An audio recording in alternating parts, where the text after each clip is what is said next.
আসসালামু আলাইকুম viewers, welcome back to সাপি কিচেনে। আজকে আবার একটা নতুন রেসিপি নিয়ে আপনাদের সামনে হাজির হলাম। খুব সহজেই কীভাবে স্বাস্থ্যকর উপায়ে গ্যাসের চুলায় আপনারা বেকারি স্টাইলে কেক বানাবেন, আমি আজকে সেটি দেখাবো আপনাদের। আপনারা কিন্তু খুব সহজেই গ্যাসের চুলায় এভাবে এরকম একটি নরম তুলতুলে কেক বানিয়ে নিতে পারেন হাতে থাকা উপকরণ দিয়ে এবং স্বাস্থ্যকর উপায়ে। আমরা যারা কেক কিনে নিয়ে থাকি তারা কিন্তু এই রেসিপিটি ফলো করলেই একটি পারফেক্ট কেক তৈরি করতে পারবো। দেখতেই পাচ্ছেন আমি যে কেকটি তৈরি করেছি সেটি কতটা নরম তুলতুলে দেখাচ্ছে। চলুন দেখে আসি সম্পূর্ণ রেসিপিটি। এর জন্য প্রথমে আমি 2টি ডিম নিয়েছি। আজকে 2টি ডিম দিয়ে আমরা কেকটি তৈরি করব। একটি ইলেকট্রিক বিটারের সাহায্যে ডিমগুলোকে আমি ভালোভাবে বিট করে নেব। আপনারা চাইলে হ্যান্ড উইচের সাহায্যে এই কাজটি করতে পারেন। যখন এইভাবে একটু ফেনা আসবে বা ডিমটা একটু বিট করা হবে, সেই পর্যায়ে আমি চিনি দিয়ে দেবো এখানে। আমি এখানে 1 কাপ চিনি দিয়েছি। মিষ্টিটা আপনাদের পছন্দ অনুযায়ী দিবেন, তবে সম্পূর্ণ চিনি একবার না দিয়ে কয়েক ধাপে চিনিটা দিবেন, তাহলে বিট করতে সুবিধা হবে, চিনিটা ভালোভাবে গলে যাবে। এভাবে বিট করতে থাকবো প্রায় মিনিট 7 মতো। আপনারা আপনাদের বিটার অনুযায়ী বিট করবেন, যার বিটারে যেমন সময় নেয়, কারো বিটারে কম সময় নিতে পারে, আবার কারো বিটারে বেশি সময় নিতে পারে।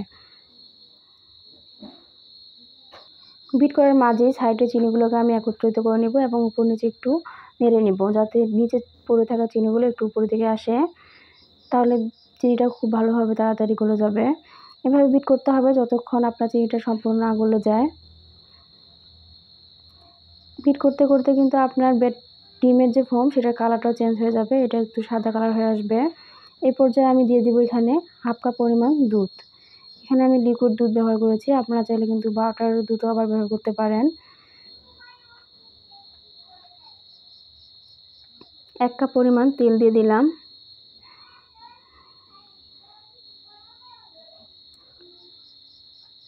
দুধ এবং তেল দেওয়ার পর আমি খুব বেশিক্ষণ বিট করব না, খালি যাতে মিশে যায় সেইটুক সময় নিয়ে আমি এটা বিট করব। আমার ডিমের ফোমটা তৈরি হয়ে গেছে। এই পর্যায়ে আমি দিয়ে দিব এখানে আটা। এই আটাটা আমি আগে থেকে ছেঁকে নিয়েছিলাম। আপনারা চেষ্টা করুন আটা একটু ছেঁকে নিতে, এতে কেকটা ভালো হবে। আর আজকে কেকটা কিন্তু আমি ময়দা না ব্যবহার করে আটা দিয়ে ব্যবহার করব। আমি এখানে চায়ের কাপের 2 কাপ পরিমাণ আটা নিয়েছি। আটাগুলোও আমি একেবারে দিব না, অল্প অল্প করে দিয়ে মিক্স করে নেব।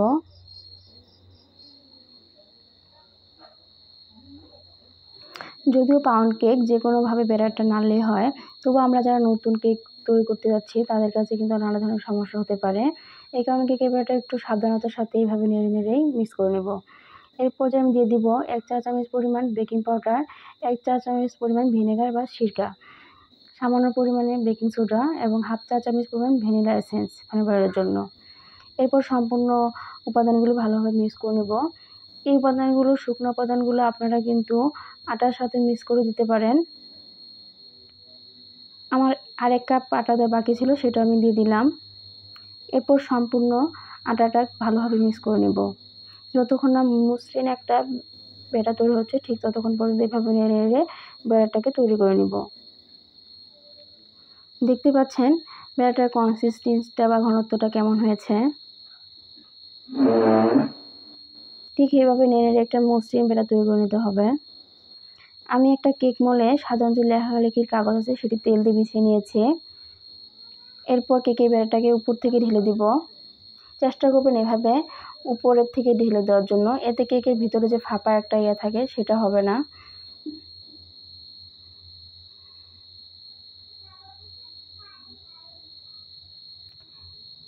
কিছু কেকের ব্যাটার ঢালার পর আমি এখানে কিশমিশ ব্যবহার করতেছি। আপনারা যে কোনো ধরনের ড্রাই ফ্রুট ব্যবহার করতে পারেন। আমি এখানে কোনো ধরনের ড্রাই ফ্রুট ব্যবহার না করে শুধু কিশমিশ ব্যবহার করব। আবার এটাকে একটু ময়দা দিয়ে মিক্স করে দিলে ভালো হয়, অবশ্য সেটা আমি করিনি, এভাবে দিয়ে দিলাম।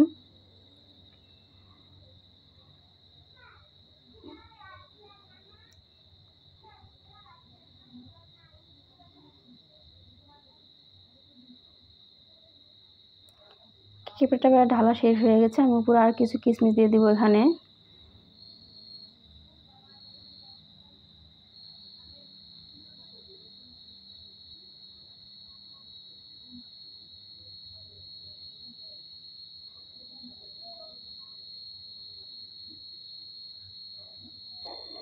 এইভাবে কেকের মোলটাকে এইভাবে উপর নিচ করে একটু ঝাঁকিয়ে নেবেন, এতে কেকের ভিতরে কোনো ধরনের ফাঁপা থাকলে সেটা বের হয়ে যাবে।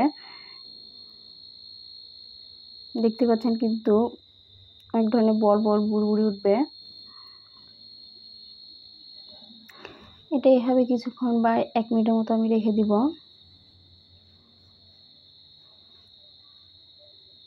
1 মিনিট পর এটাকে আমি আবার উপর নিচ করে নেব। দেখেন কিন্তু এটাকে গর্ত হয়ে যাচ্ছে, ভিতরে কোনো ধরনের পাঁচ থাকলে সেটা আবার বন্ধ হয়ে যাবে। এবং একটা কাঠির সাহায্যে এইভাবে আমি মাঝখান থেকে নেড়ে দেব। এদিকে আমি চুলায় একটি হাঁড়ি বসিয়ে গরম করে নিয়েছি, এতে কিছু পরিমাণ 2 থেকে 3টি লেখালেখির কাগজ বসিয়ে দিলাম, দিয়ে দেবো একটি স্ট্যান্ড। এরপর কেকের যে মোলটা সেটা বসিয়ে দিব।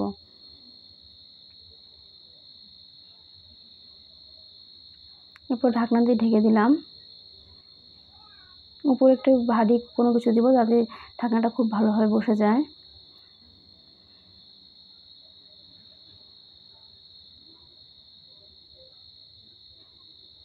আমার মনে হচ্ছে সাইড দিয়ে একটু পরিমাণে ভাপ বের হয়ে যাচ্ছে, এর জন্য আমি সাইডে একটু পরিমাণে ময়দা দিয়ে দিয়েছি। ফিরে আসলাম প্রায় 40 মিনিট পর। দেখুন কেকটা ফুলে কেমন হয়েছে। কাঠি দিয়ে এইভাবে পরীক্ষা করে নেব, যদি কাঠিতে কোনো ধরনের ব্যাটার উঠে না আসে তাহলে বুঝবেন আপনার কেকটা হয়ে গেছে। আমার কেকটা একটু বাঁকা হয়ে বসাতে মোলটা, কেকটা একটু ওই সাইডে একটু বসে গেছে, এটা কেকের মোলটা বসানোর কারণে এরকম হয়েছে, আর কোনো সমস্যা হয়নি। এরপর এটাকে আমি মোল আউট করে নেব। আপনারাও কিন্তু চাইলে খুব সহজে আটা দিয়ে এরকম একটি কেক তৈরি করে নিতে পারেন, এবং তা ঘরে থাকা উপকরণ দিয়েই, কোনো প্রকার মেজারমেন্ট কাপ ছাড়া। আশা করি আপনাদের কাছে আমার এই ভিডিওটি ভালো লাগবে, এবং ভালো লাগলে অবশ্যই আমার চ্যানেলটিকে সাবস্ক্রাইব করবেন এবং আপনার ফ্রেন্ডস অ্যান্ড ফ্যামিলির সাথে শেয়ার করবেন।